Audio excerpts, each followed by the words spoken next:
to the republic for which it stands, one nation, under God, indivisible, with liberty and justice for all. This meeting will come to order. Welcome to tonight's December Planning Board meeting. Please be aware of the fire exits in the event of an emergency.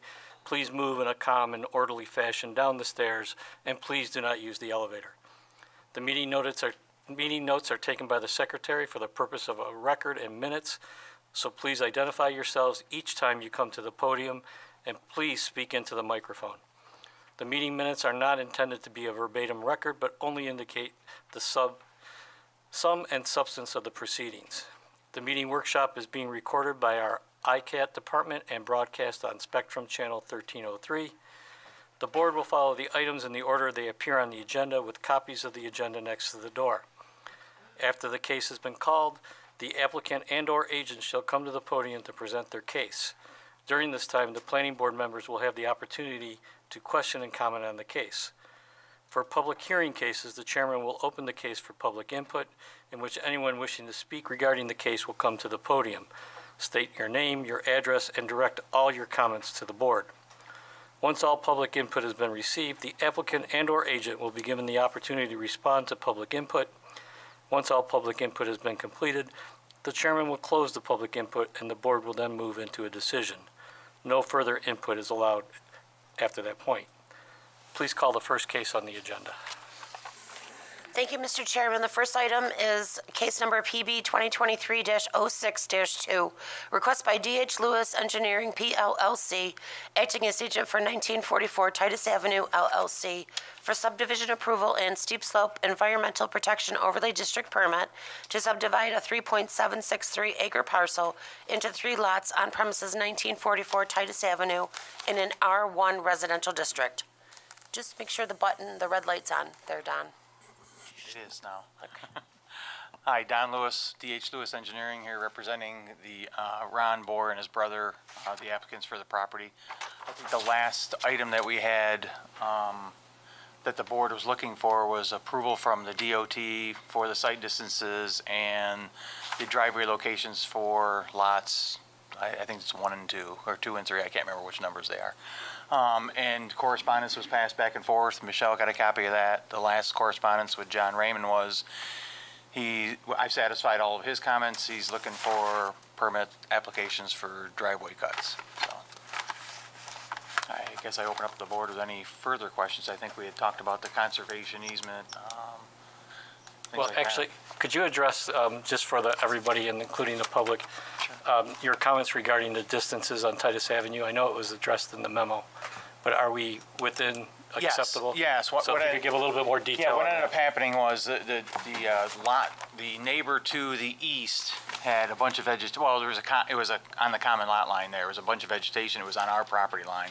On our side of the property line, they went out there and pushed all that vegetation back. We brought the surveyor back out, and he revised his site distance measurements east and west, site and stopping distance measurements east and west. So, and then provided all the 85th percentile measurements to the DOT, and we just made those. So how many feet did you end up?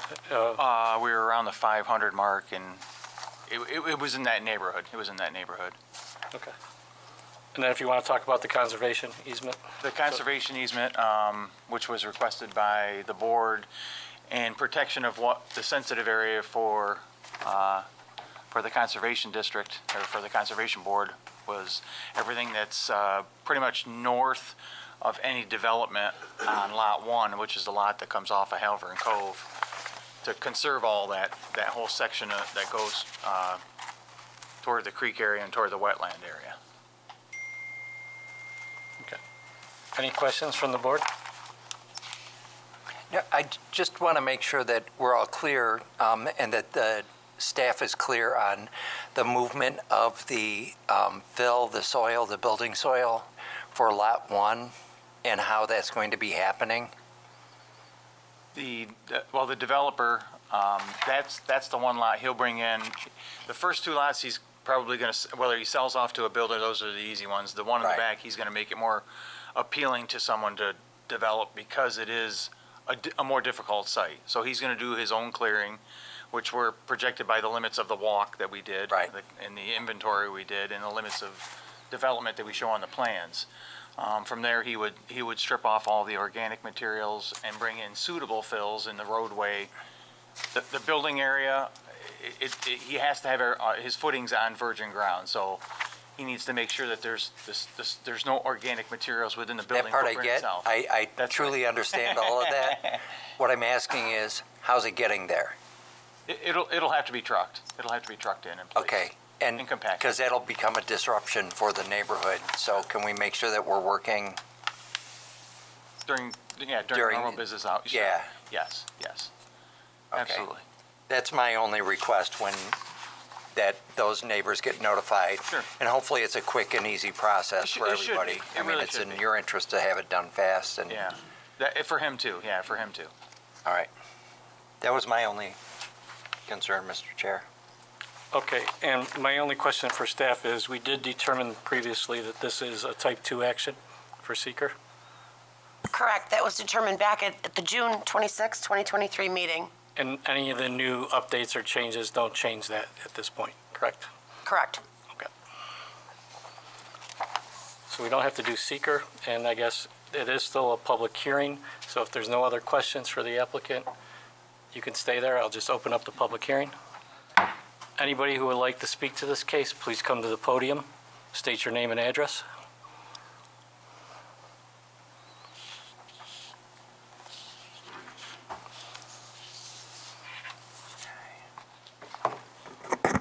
Good evening. Ron Rigby, 38 Glen Hollow. Interesting that we have not heard anything with regard to the Point Pleasant Fire District. There'll be a road extension on Halvern Cove that's going to go into the wooded area, which will have the Highway Department generate a new extension to Halvern Cove. They should be involved in it. I've contacted them. They say they're in the dark. They've heard absolutely nothing about the proposal. The other concern would be for the Point Pleasant Fire District. The extension of Halvern Cove that's going to go east from its present location will constitute a private driveway to lot, I believe it's lot number 1. The concern would be the ability to get fire equipment either into that driveway or the extension of Halvern Cove. It's interesting that those two agencies have not been notified about this proposal. Thank you. Anybody else who would like to speak to the board?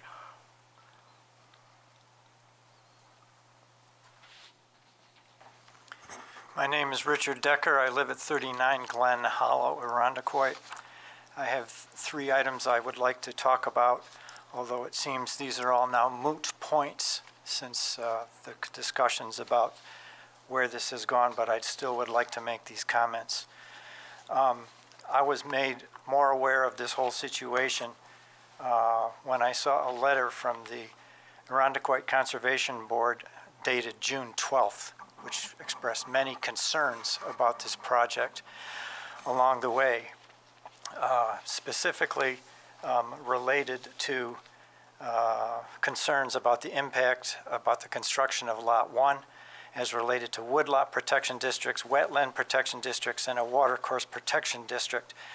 And I'll just quote briefly from that letter. It is in the board's opinion that as presented, the development, particularly that of Lot 1, would have a negative impact to the protected natural features of the steep slope EPOD and the anticipated limits of woodland, wetland, and potentially watercourse EPODs that may be within the parcel area. We encourage the planning board to require a more thorough investigation into the natural resources within the project area to adequately determine the features and depict the proper EPOD boundaries, as well as a complete relook at the EAF. As a resident, I have never been informed as to what happened with this letter. Was anything done with it? Did the Conservation Board finally sign off on it? A lot of serious issues that were brought up. I have particularly in relationship to the concern about the Rita Shaw estate behind there and the impact on that whole area. So that's my first concern. One of my second things I'd like to propose a question on is with the map that was produced by Mr. Lewis about this whole project. It appears as that the houses 2 and 3, elevation-wise, are somewhere around 390 feet. The house on lot number 1, according to this thing, is shown as 360 feet. That is a 30-foot drop, which is not unusual since there's a large ravine in that area. I'm just concerned about the water and how it's going to affect that lot down there and that whole natural environment along the way. So that's a second concern. I don't have the expertise, but I know that the Conservation Board had questions about it. My third comment is about the issue that was just brought up by Mr. Lewis, and that is about the sight lines for the street, to be sure that the impact of traffic, there aren't any dangers to all that. I want to, if I'm allowed, I'd like to pass along something which I've developed. I can start here. Do you only have one copy? I have multiple copies. Okay, if you can make sure Michelle gets one for the record, There please. should be enough to go through, but I can ensure it. It's in relationship to the sight lines and the fact that it is a bit of a blind corner once one goes down Titus and goes past these things. I did some research. I am not an expert on this, but there are some what's called stopping distance calculators online for emergency braking. Emergency braking is based on 3 items: the perception of someone seeing a problem, their reaction time, and then the ability to stop the car. If you're a very good alert driver, your reaction and perception is about 1 second, and then you add in the braking time. The average is about 1.5 seconds. And on this chart, you will see for the different speed limits as you go, you will see what those distances are that it takes to stop the car. The second table that's there shows lot number 2, which is the first house when you're going west on there. I measured it, and the driveway location, according to Mr. Lewis's map, shows that the driveway location planned is 207 feet from the east edge of Briar Lane, which is the road that's between Culver and Willow Creek. And the third table that you'll see on this shows that it's 188 feet from the east property line of the house on the corner of Briar Lane, which is where some of that blind corner is, down to the proposed driveway for house number 3. And the chart is somewhat self-explanatory about. I am concerned, since I exit onto Titus Avenue on a regular basis. I don't know what calculations were used by the DOT. For anyone who has driven on Titus Avenue, and I'm sure all of you have, 35 miles per hour is a wish and a prayer. People do not drive 35 miles per hour on it. And if you get a good running start by being on Titus and cross Culver when you got the green light, there are cars that I would calculate, I can't speak for exact percentages, but I would say they're easily going 45 miles an hour, if not faster on it. And if you begin to look at this chart, assuming that there's some degree of accuracy to it, about how long it takes to stop, particularly in wet and snowy conditions, is that there seems to be a problem with the fact that with a driver that's not paying attention or with wet conditions, is that there's a strong possibility that there's not enough sight lines coming around that corner to take care of stopping in time. The other questions that I have related to this are, what about school buses? What about the USPS mail? What about delivery things? Are they going to stop in front of those driveways and potentially cause more of a problem because cars won't be able to see them, or if they see them, they're going to have to stop? I have a video on my phone, which I took the other day, which I can show any of you, which shows the amount of cars that come. And there's one instance where there were 7 or 8 cars that came.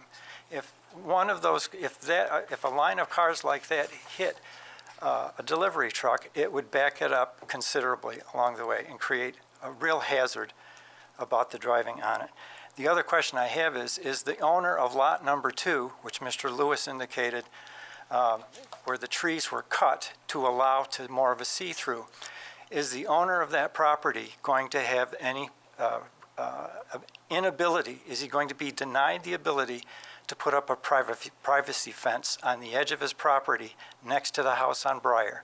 If he is not going to be denied that ability, if he puts up a privacy fence, everything that Mr. Lewis did to try to create a sight line into down Titus is going to be removed, and this whole chart is going to become more problematic. So as a citizen of Arundecoit who uses that road, who sees how fast the cars drive on it, who has come around that blind corner again, sooner or later, you're going to have a major accident there on that thing. And my concern, I've listened to this planning board, have a great faith and a great concern for Arundecoit, about the safety and of things like that for it. I would hate for Arundecoit to ever be put in the position of having one of those homeowners have an accident with themselves about some car coming around the corner, and the owner of that house saying the town knew about that there was a concern about this and didn't do anything about it. That's all my comments. Thank you. Thank you. Anybody else who would like to speak to the board on this matter? Would you like to respond to any of the comments? We've, as far as the environmental stuff, we went through our site walk, we did our wetland delineation, and with the Conservation Board and Mr. Richards, representative there, and the arborist with the town, and came to the conclusion that what we were doing was okay as far as the Conservation Board was concerned. As far as there's no extension of Halvern Cove. Halvern Cove is, the limits of what Halvern Cove isn't going to get any bigger. It just becomes a driveway off the end of the road, no different than a driveway off the road going perpendicular. It happens to be a little longer than a normal road. So as far as fire equipment goes, until you get over into the 250-foot mark, I think you need to have pull-off areas, turnaround areas, that kind of stuff. Then that's all in the fire code, which would have come up as far as the town engineer's review of that as well. So as far as, I don't know about Point Pleasant's fire department getting notice. That's on your side of the fence, I think, as far as application to all the departments within the town. But I mean, it's just, it's a little longer driveway than normal, but not much, it's not to the extremes that would require extra design and extra access for fire trucks. And as far as the site distances go, I did what I was required as far as the DOT for the distances that were required by the 45th or the 80th percentile 40-mile-an-hour designs that were measured by our site engineer, or our surveyor. So, If I can, Mr. Chair, I know I was on the walkthrough, and Conservation did express some questions without having complete knowledge, as they would have admitted to any of us. But isn't my recollection that the town engineer, or the town engineer as well as your engineer, did not determine that those were wetlands? they were, it was a ditch. It was a ditch in the definition of the Army Corps of Engineer in the section that we were disturbing. The only wetland on the property is the one that's to the extreme north. Thank you. And that was corroborated by Labella's wetland Yeah, specialist as well. okay. Does Labella have any additional comments or concerns? Hi, Kay Powers, Labella Associates. I know Wes was here at the last meeting, and I think he had brought up something regarding the sight line. So he just provided a quick email to me, and he said, I've reviewed the updated site distance table on the drawing last revised on 12/11/23, and the updated table satisfies the concerns and observations identified in comment 6 of our October 30th, 2023 letter. If Monroe County DOT finds the site distance satisfactory, Labella has no further issues. Okay, thank you. And Michelle, any comments you want to make about the fire department? Yes, they received notification via mail and email in regards to the public hearing notices of the project, as well as the DPW did receive the application, and they responded back on July 10th of 2023, stating that they have only two things regarding the project. It would be leave a designated snow removal area, since the dead end will now have a driveway at the end of it. And with the installation of the new catch basin on the property south of the driveway, is to just have the outfall piped as far as the existing one to the north, so all runoff goes to the same area. Which the plans have been revised to depict that, so. All right, and is there anybody here from the Conservation Board tonight? If you could come up and possibly speak to this? If you have anything to add, you can sit at the table. Normally you sit at the table. Yep. And I don't think I really have anything else to add. I mean, I think, like you say, after the site visit and some of the submissions that came in after that, and Labella's review of that, we were satisfied. and just for the record, your name and address? My name is Dan David. I live at 35 Keswick. Okay. Based on that and based on the input, I'd also like to formally close the public hearing. Thank you. Anybody from the board have any other comments?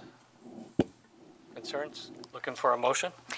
Sorry to interrupt, I just have one more thing. In terms of designating a conservation easement, there's an additional process to that. We need a map, we need a legal description, we need sort of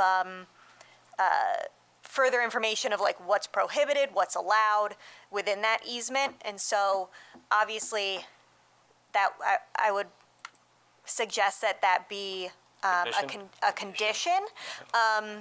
And, you know, if this board feels that that is something that Labella can review, or if that's something you want to come back to, you know, state how you would like to proceed in terms of approving the location and whatever requirements are part of that easement.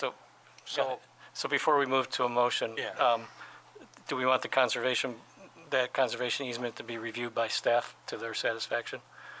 Or do we need it to come back here? I have no problem with staff reviewing it. I think they should utilize the Conservation Board in consultation with them. Mr. Chairman, there's one other thing that was addressed, which was the fencing for the property too. I'm not sure how to proceed with that one. Well, I think, so I'll ask staff, what are they allowed to put up once an owner is there? 4 foot, 6 foot, 4 foot side fence. So anything forward of the front foundation would be considered the front yard. Front yard fencing is the most strictest, where you have to have, open type or picket of the lake fencing. The fencing height can only be 3.5 feet tall and cannot exceed 32 linear feet in the front yard. So anything forward of where that structure is going to be, that dwelling is going to be, would have to be front yard fencing and would have to face a variance if they chose to install other types of fencing. Anything in the side yard, which is from the front foundation to the rear foundation of the structure, can only be 4 feet in height and can be solid. Rear foundation back to the rear lot line is where the fencing is permitted to be 6 feet tall. I guess my question is, with the fencing, it would not interfere with the visibility of the traffic in our current regulations, Per the code. correct? Okay. Once again, I'll ask, do I have a motion? I can go ahead and make a motion, Mr. Chair, on PB 202306-2, that we approve the plan as depicted on the drawing dated, I'm not seeing a date on this drawing. It was 5, it was on there in the right-hand corner, Where is it? 5/20/23. Oh, okay, Last revised, 12/11/22. 20. And that Was it updated? the approval is based on a condition that working with town staff, Labella, and the Conservation Board, that a map is drawn to designate the conservation easement that would include all the specifications of what is allowed, what's not allowed, where the line starts. Those, I want to catch that condition. So work with town staff, Labella Conservation Board on the conservation easement? yes. Okay. Yeah, I guess I don't need to define how they do their job. They'll figure it out. And I would just like to say that if sometime in the future somebody wants to come for a variance on the fence, that we would advise the zoning board to take extra consideration. And that's not a condition, that would just be an advisory suggestion. Do you want that documented, or just? Yes, it needs to be, So an advisory? yeah. Say it again, please, Mr. Richard. That if there's ever a permit for a fence on the front portion of the property, that the zoning board would take heed and caution before issuing such permit.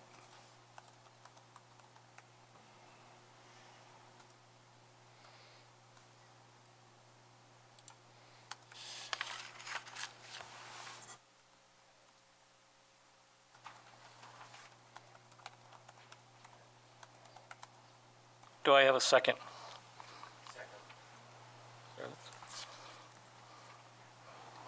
All those in favor, please say aye. Aye. Any abstain? I'm sorry, any nays? No abstain, and we're still vacant, one. Thank you. Good luck with your project. Appreciate it, thank you. Thank you.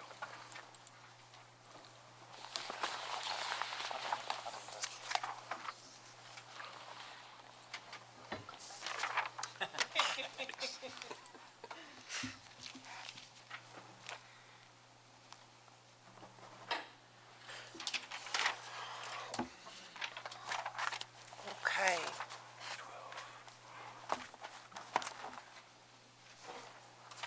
Next case, we have case number PB 2023-09-02, item for board action, request by Bispano and Associates, Inc., acting as agent for Arundequoit Plaza Associates LP for final site plan approval for the relocation and construction of a new plus or minus 3,200 square foot Citizens Bank retail branch on premises 525 Titus Avenue in a C business district.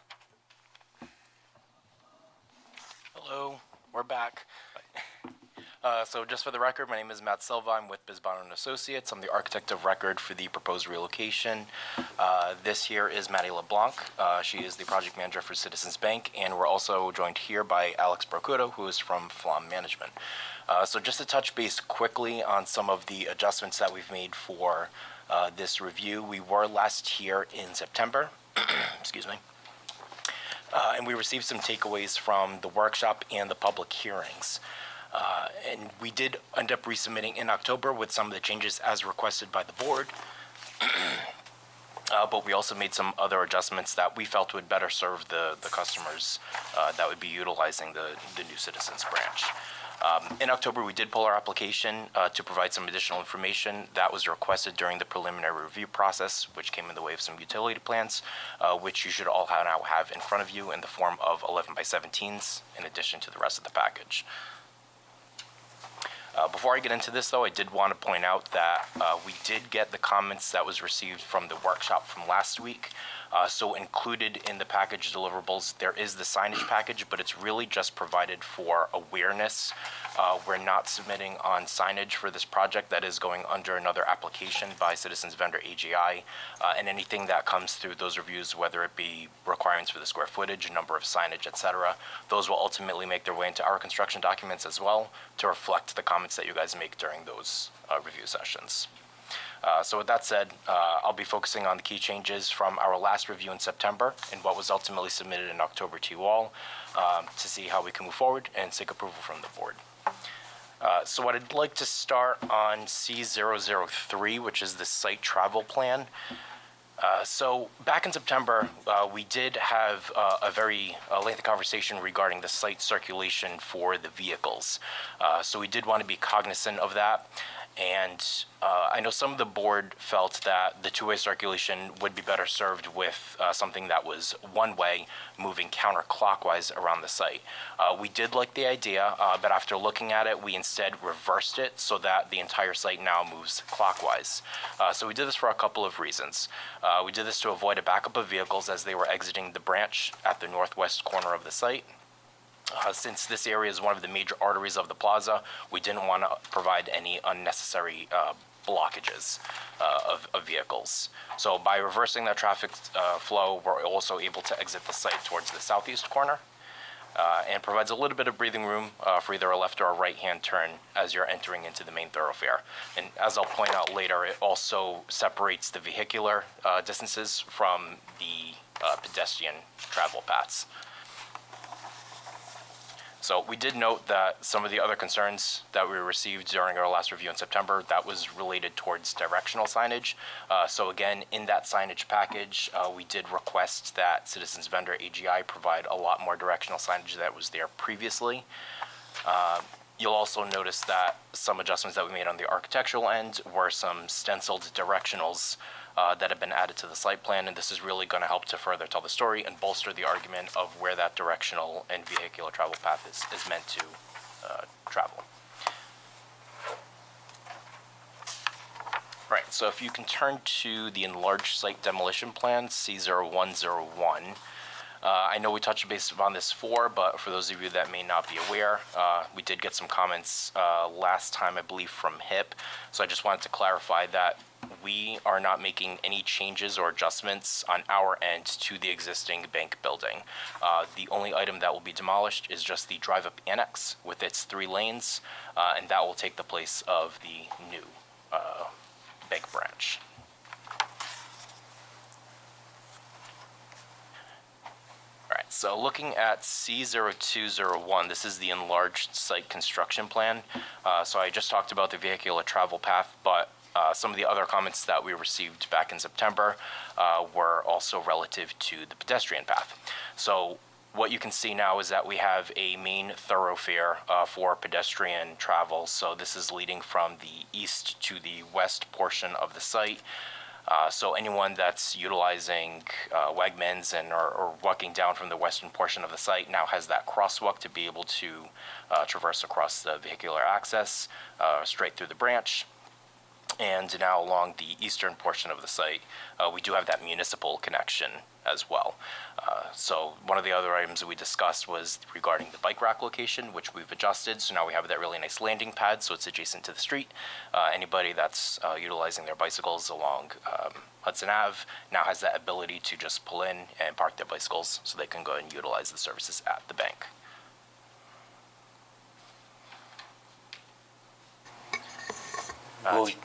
One question.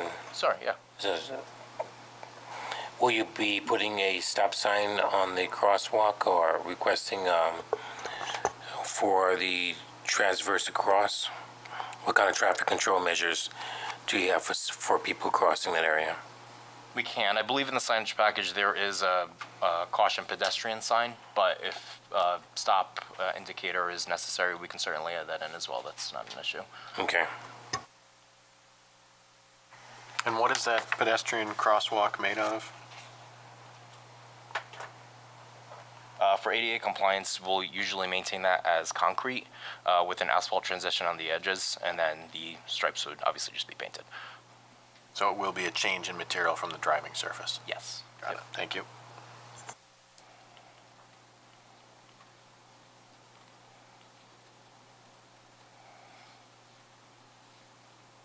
We sort of cut you off, so if you want to pick up where you left off. Sure.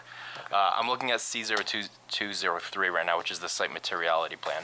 So I just wanted to point out here that with this change to a one-way travel path, we did have some really great opportunities to utilize some additional islands and landscape areas. So by doing this, it was able to increase the overall permeable surface that we had from our previous submission by about 500 square feet. So it actually helped us out there. C0302 is the enlarged landscaping plan. Just wanted to point out that, again, some of the comments that we received back in September were regarding some of the landscaping. One of the comments received from the HIP package was regarding, I believe, planters around the front doors.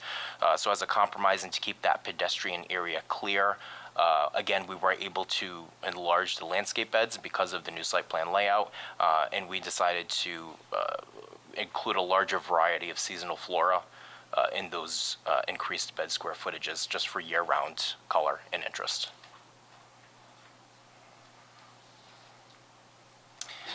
If we move to C0403, this is just regarding the site views, so the three-dimensional views. Just want to point out that detail 1, that will provide you all a better understanding of the updated site layout and the pedestrian walkways. And this is taken at the corner of the entrance to the plaza where Hudson Ave is on your left-hand side.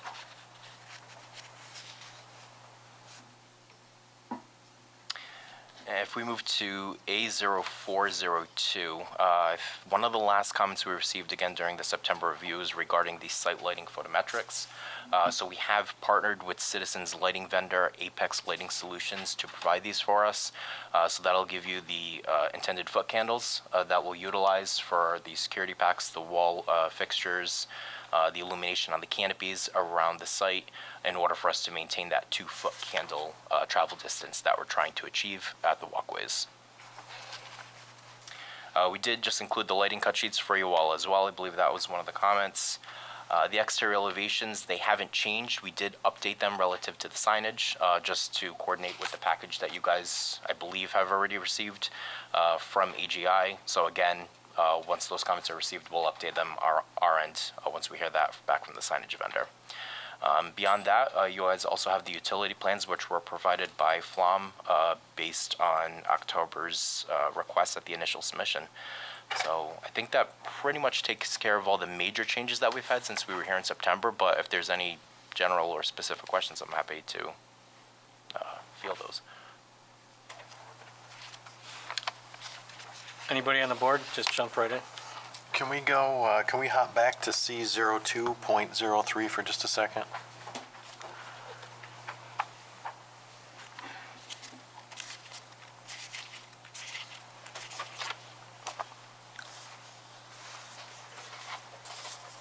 Okay, so just to go back to my earlier question, so the pedestrian crosswalk that traverses the asphalt area, if I look at this drawing, that is not concrete according to this drawing. Yes, thank you for pointing that out. Yes, so that will be adjusted. So you're okay with that being concrete? That's usually the plan. I mean, that's what we prefer. A material break, stops traffic a lot better than just an asphalt hatching that, I mean, generally speaking, we usually prefer to go to concrete anyway, since it gives us a much higher degree of ownership over the grades for any slopes and whatnot. Okay. Thank you. Just wanted to be sure. Thank Sure. you. Any other questions? Yes, go ahead, John. I don't have the sign packet in front of me at the moment, but for the 2 drive aisles when you're leaving the ATM stations, will you have any directional signage, across from that saying no left-hand turns? Yes. So you're asking on the eastern facade, adjacent to the stop areas. Go back.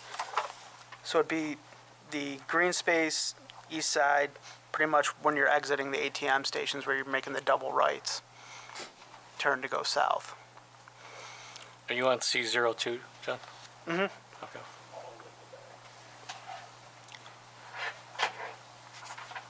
No, those are not included, but we can pass that along. Yeah, I'm thinking like just a freestanding, no Across the left way, turn like in across the the way, landscape. so when they're leaving, they can see it. Yeah.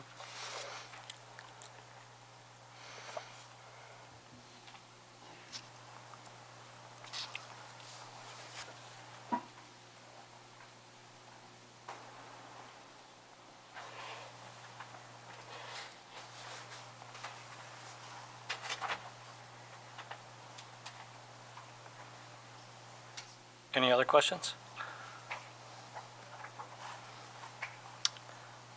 Seeing none. Does Labella have anything to add? Hi, Kay Powers, LaBelle Associates. I'm not sure if Wes had brought it up last time, but we had wanted the Arundecoit Department of Public Works to review the utility plan. They did send an email and they didn't indicate that they had any issues. And so as long as DPW is fine with it, then LaBelle is satisfied. Thank you. Any other questions from the applicant? I'm good, thank you. Okay. We already did the public hearing, so that's closed. I'll entertain a motion, unless there's questions. Just one point of clarification before motion. Is this final only, did this already get preliminary, or is this preliminary and final? This is final? Final. Okay, all right, thank you. All right, Mr. Chair, I would make a motion that on case PB 2023-09-02, that we approve as a final site plan approval with the following conditions: that all signage is not part of this approval and must come back to this board.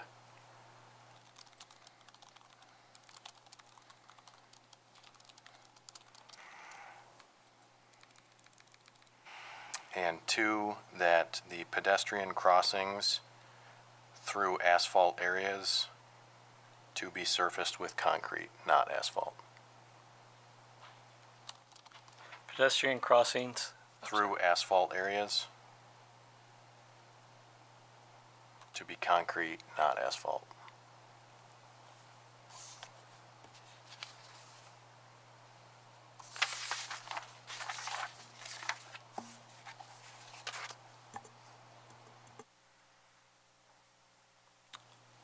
Any others? Do I have a sec? Oh, Adding the stop signs as opposed to the yield signs, I think will add more protection for pedestrians.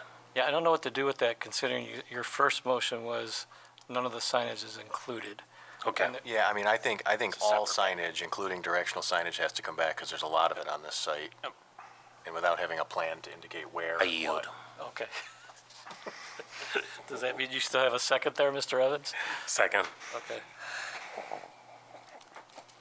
All those in favor, please say aye. Aye. Any opposed, nay.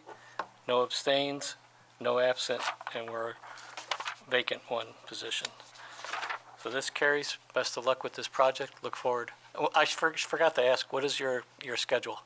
When are you going to start and finish? Maddie, that's you. You get to talk. Well, that's, we have to work that out with Flom, because we're, We're waiting on RTS also to relocate the bus loop and the charging stations. Okay.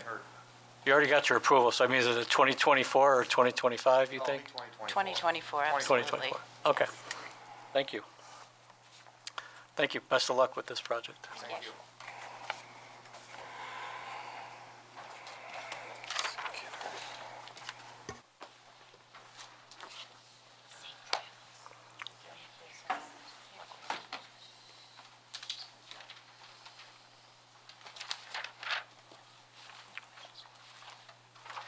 Next case on the agenda is case number PB 2023-12-1, request by MRB Group acting as agent for St. Catherine Parish for revised site plan approval to amend a previously approved site plan regarding the demolition of a 1 1/2 story building to be used for parking on premises 2732 Culver Road in an R5 residential district.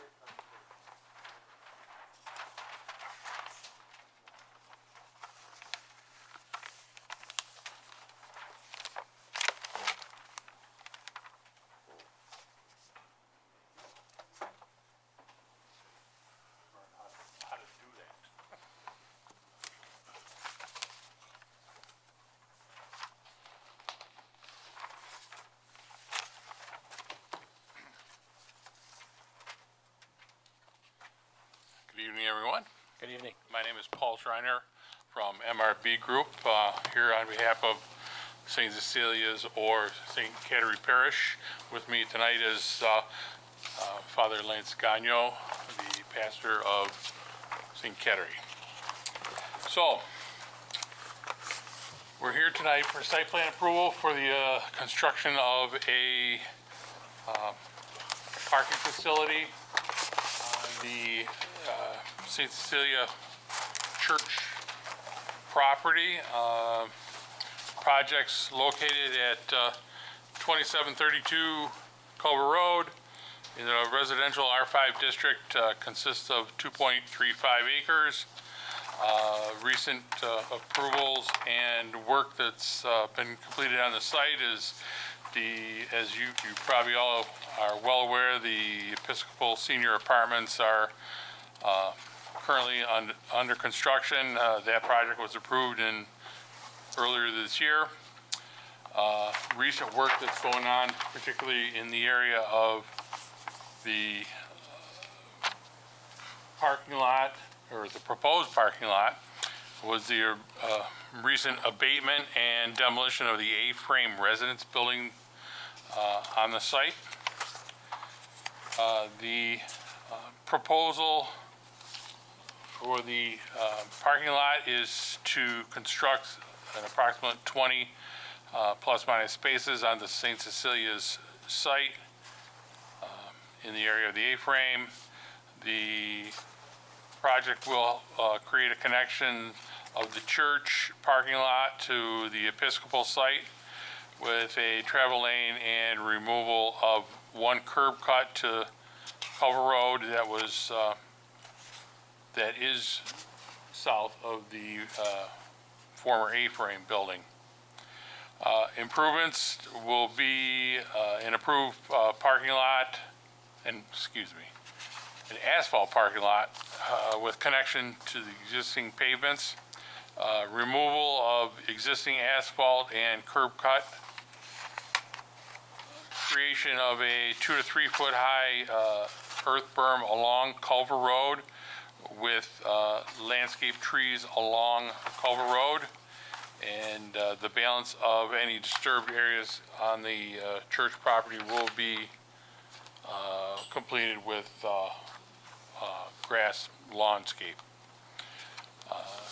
Last time we were here a week ago for the workshop meeting, there was a couple of requests by the board concerning a couple of items. I got about 5 of them. I'll go down. There were 2 trees that were located to the south side of the A-frame, which inadvertently didn't get shown on our plans. And we'll put those back, and they should be able to be maintained.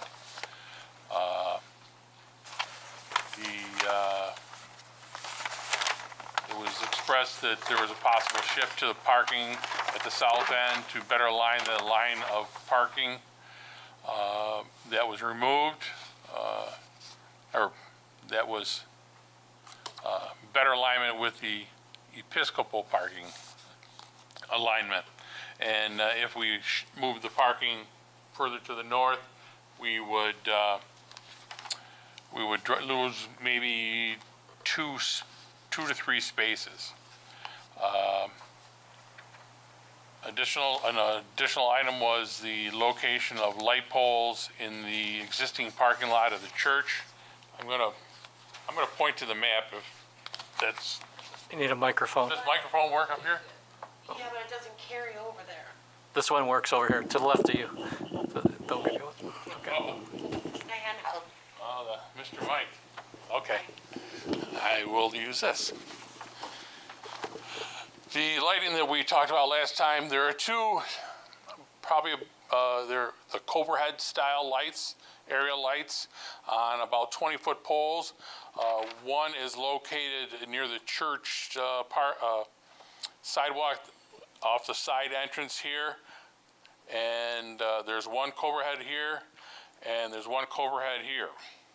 Those are area lights. And there's also building-mounted lights at the south end of I want to say the community gathering space here. There's an entrance, and it's a building-mounted light, and there's also an additional building-mounted light in this location here. Now, this light is gonna have to be removed because of the sewer work that's gonna happen. It can be put back, yes, but it's gonna be very close to the proposed parking and the sidewalk that the Episcopal is gonna have to construct out to Culver Road.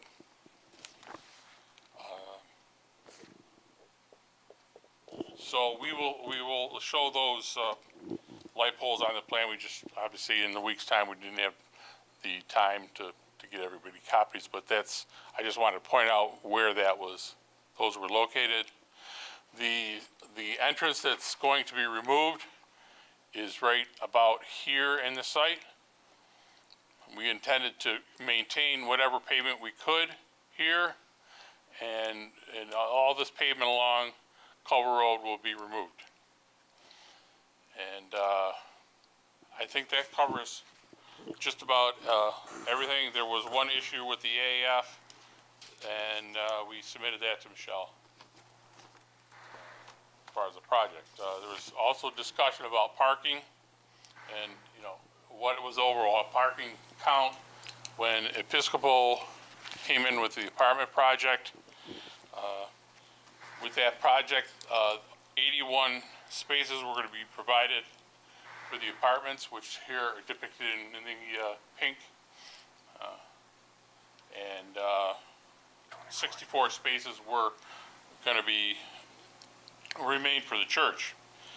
Well, with the addition of this parking, we're going to have to do a little bit of reconfiguration here.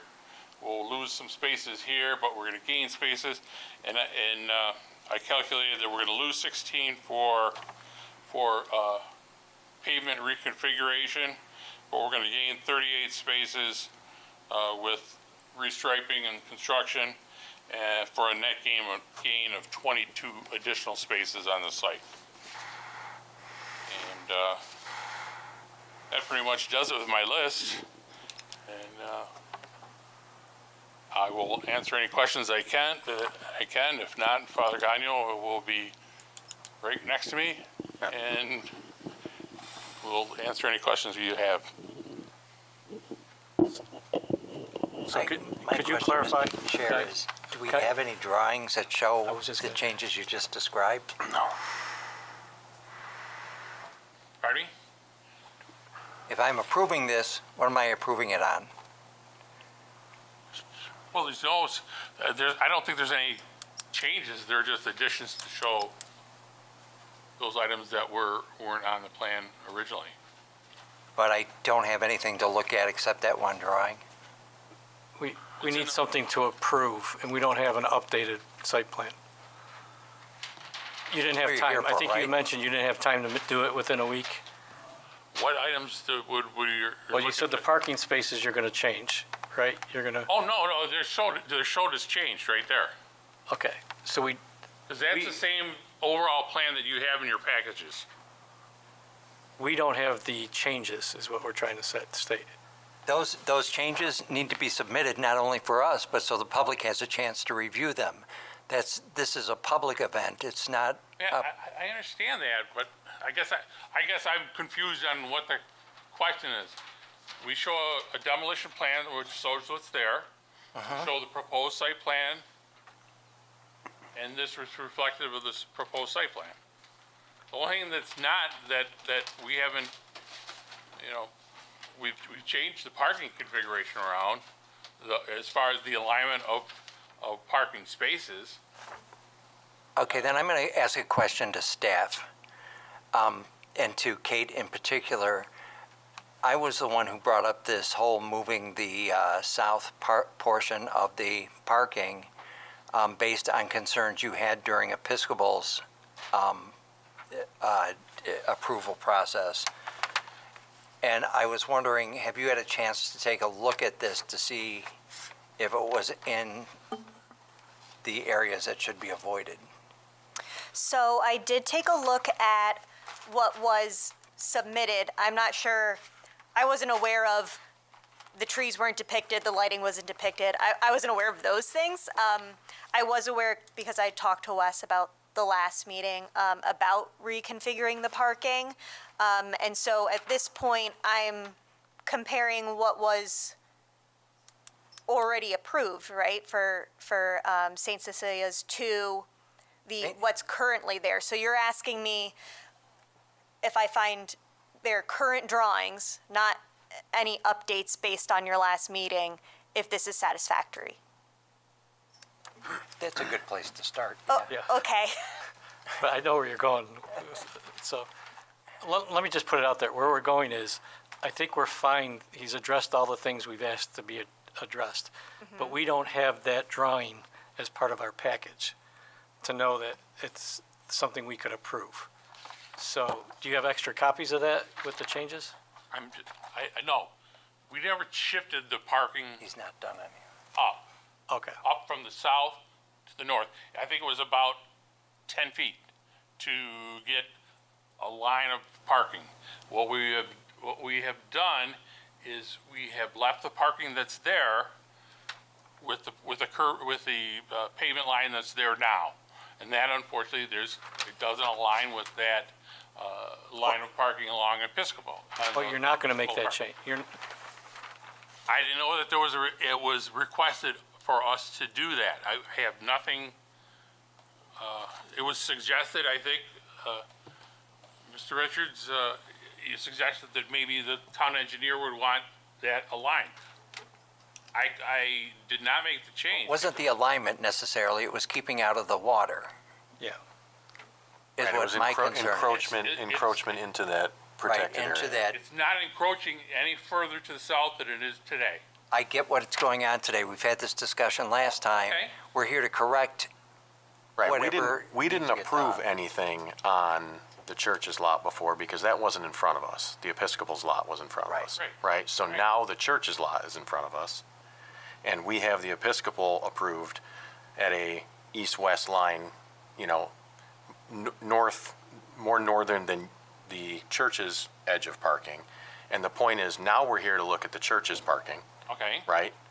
And so it was brought up by Mr. Richards, and I think supported by multiple board members, including myself, that looking at aligning this, one, would be, I think, a better design, and also would keep us away from this area that when we talked about the Episcopal approval, we were trying to stay away from because we were getting close to Hobie Creek and wanted to make sure we were staying away from the steep slopes in the waterway area. Oh, okay. So I think that's what we're, at least right now, discussing, if I'm understanding you correctly, is that, we're here to approve this lot now. Yes. And Okay. this is our bite at the apple, to make this Okay. lot appropriate and what we deem to be acceptable, right? And we're trying to have a discussion around this southern edge of parking and whether it should move northern or not. If So- that's the board's intent, that line align with Episcopal, we'll probably do that.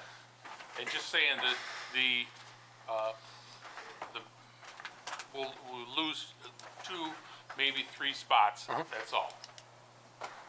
Do that, we'll just pull it up, take the Yeah, pavement out. understood. Yep. I don't think that's an issue whatsoever, but I didn't have any direction to update the plans, and I think, in my opinion, it's a fairly simple item to take that pavement out, make it lawn. Sure, We're set to go. albeit simple, but we need a drawing to approve so that it's in our record. That's our point, right? And we also have light fixtures that we've discussed that we don't have on a plan to see exactly where they are. We have trees that are supposed to remain that Okay. aren't on a plan, so we can't really approve something because we're not approving a drawing that we can put in the record. All right, I think that's at least where I feel, and I think where Mr. Richards was. I think we're all okay with those changes. Yeah, right. I don't, Yeah. All right, Yeah. I have no problem with that. Oh, okay. We thought you were okay last week too, so that's our, Oh, yeah, all right. and I actually thought when you were presenting that, you said you did move the parking spaces because I couldn't see it. No. So, okay. So if you're okay with those changes, we just need an updated plan. So Okay. do you need anything from us at this meeting so that you could proceed? Or you just want to come back to the next meeting with the updated? Is it, we'll make the changes. Is there any way we can get a vote contingent on satisfaction of the plan changes, the additions that we talked about? And satisfaction of staff We do a preliminary and final based on them getting updated drawings? That's all we're asking for. wouldn't agree to We'll that. do that, we'll do what we were committed to. I'm not good with final. I'm not either. I could discuss preliminary, but I'm not good with final without a drawing showing this stuff. That's my- Even if that's one that the staff will review later? I'm just trying to make it easy here. We've had our issues with that, so I'm not good with that. Okay. Also, snow storage for this new parking lot isn't shown anywhere on this either. I'm assuming you're gonna go to the south with it, Yes, to the creek in question? well, not to the creek. Well, that's why moving this parking is still another piece of that pie. Yeah, it'll provide probably more Yeah, snow storage space. so if that could be added as well, just some noting of that. Certainly. And I don't think, you said this was going to happen in connection with the Episcopal's paving as well. So Yeah, the time crunch, it just makes sense. right, so we're not, that in 2024, when they come back in the spring and they're doing their pavement work, everything's done. We gotta, by the fall of '24, everything's done. John, any comments? Or- Nothing additional to, what was already brought up. So do we want to do preliminary, not final? And just call out? And if the applicant, if it's not getting the applicant anything, which I'm assuming at this point it's not, they gotta come back anyway. I don't know. That Come way you back can with, see a with all drawing the and- changes, then it's just a real quick preliminary and final, provided you make all the changes. I don't think the schedule really is restricted. So I think we'll come back and Can I So- just ask from staff, Mr. Chair, can we get whatever wall lighting we approved for Episcopal, that project, on the building, what they refer to as Building C?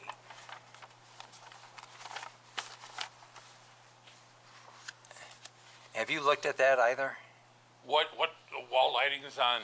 Building C, it may allow you to do less lighting by utilizing, because there's nothing there to stop that flow of light, right? Well, there's no lighting proposed on this parking lot. I just want to make sure that we're, Well, because you just said that you could replace the sign or replace the light pole that you're taking down, and that may go back up. I mean, that's what I thought I heard. Maybe I'm mistaken.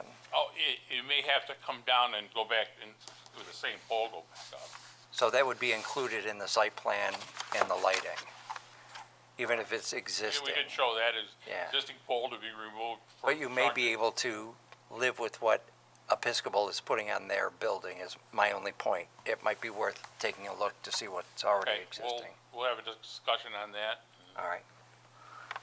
So before we table this, Michelle, did you happen to capture all the concerns and the things that they said they were going to do by chance? I just want to make sure you have a list so that, Oh, please. okay. I have remove and depict the southern portion of the asphalt parking along the E-Pod. Depict new and existing lighting on the site plan, but now that you're stating that there is none going to be, or just leave it. Depict snow storage on site plan, new site plan. Depict the 2 trees on Culver Road that will not be removed. Provide planning board previously approved lighting plan, which that's me, I have that. Previous, at the workshop, I have provide a cross-access easement. Do you want to add that? I thought we were, That's already in place, I believe, in the agreement between the Episcopal and St. Cattery. oh, that was with the original approval too, Yes, correct? So that's Already already in in place. That was one of, include it with this one as well. okay, Yeah, if it's already done, Yeah, with this one. I Yeah, would I'd suggest put it it's in just a there. condition. I don't think the applicant needs to do So what do anything you- at this time. I can We just pull make it. it a condition if and when we approve, right? I'm sorry? I think we can just make it a condition if and when this gets approval, that there is a cross-access easement, and then they can just deal with that. I mean, they don't Right, have and to all present Kate is anything. saying is that they provide it, we can just attach it with Yeah. this. Okay, either or. okay, so you've got, staff has got it already. We're just going to file it with this application is Sure. all we're Right, I'm just gonna instructing make- them to That's, do. that's Nothing double unusual. coverage. Double Yeah. coverage. But if somebody pulls this file, Yep. and doesn't see a cross-access agreement, then that might be a problem for you in the future. Right. I believe it was one of the conditions of the previous approval. Yeah. I also had from the workshop depict the location of the laterals and identify how they will be rerouted.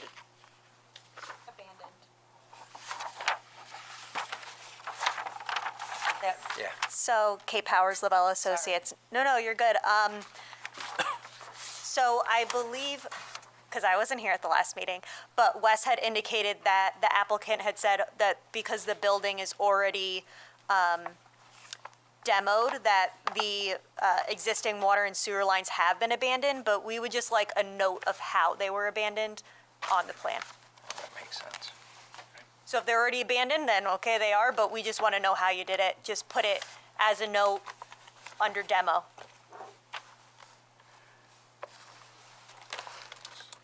Perfect. And Michelle, you'll be able to provide them this list, right, after the meeting? Okay.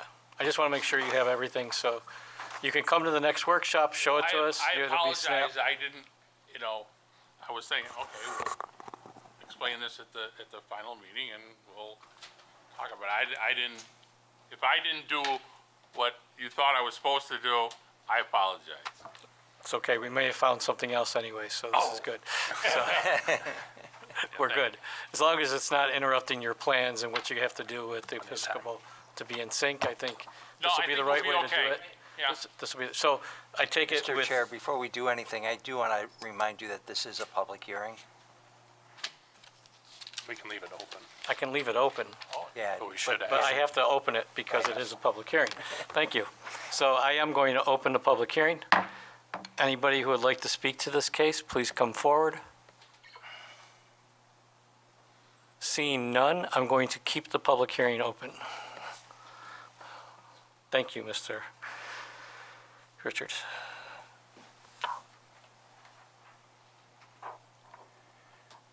So you can come back to the next workshop if you want to just show us, your updates, just to make sure you're fine for when you come for final approval. Sure, okay. Okay?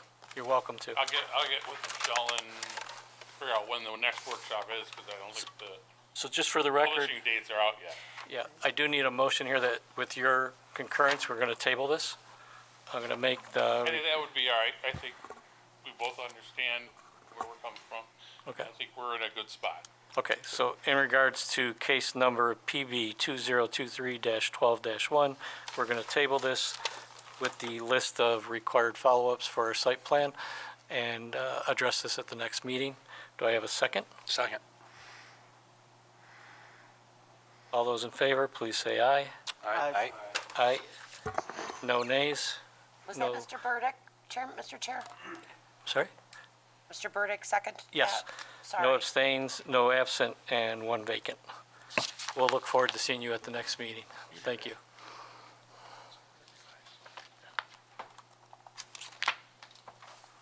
I don't believe we have any minutes, Michelle, is that correct? Okay, so before we adjourn, this is the last meeting for Mr. Reed. I want to thank you for the last 6 years I think we've been working together. It's been a pleasure. You're going to be greatly missed. In addition, Mr. Evans, we're going to miss you too, but I guess we'll probably see you on other meeting, on ICAT 1303. So we're looking forward to that also. So best of luck, both of you, in your future endeavors. So thank you for all your service. Thank you very much.